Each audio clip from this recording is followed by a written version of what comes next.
hiyo machalo nade kalur ni kawuono to do mana ng'eyo ni isebedo kidhach nade higa achiel koro nyaka niduoge pacho kae Faith. Adwogo ne Nyasaye erokamano maduong' nikech kok en ng'wono mar Nyasaye to ok an nanyal nyalo. Kaduogo e piny mar Kenya kae mokwongo nayudo ka weche olokore motamo wang'. Ok en Kenya mana weyo mana ng'eyo cha. Ayudo ka gik moro amora, economy ni malo, gik moko olokore e Kenya. Ok en Kenya mana ng'eyo bang' higni 8 mana noko cha. To kadonjo familia mara norwaka. Ne girwaka gi mor kendo gi ilo nikech ne gigomba higni 8 go te kane pok ginena. Giwinja awinja wachna to ginena. Koro seche mana duogo to ne gimor ahinya. Kata mana nyithinda kana duogo, nyithinda ne mor.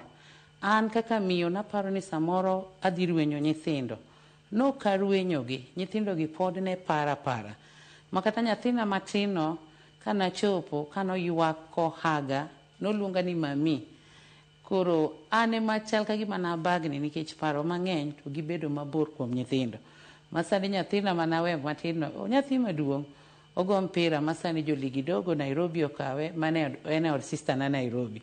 Matiende nayudo ka pogruok nitiere maduong' mopogore gi kaka naweyo chon. Ilero kanyo makare ahinya to kopogore kod pogruok makamano, kopogore kod pogruok kata mar familia mare anyuola ne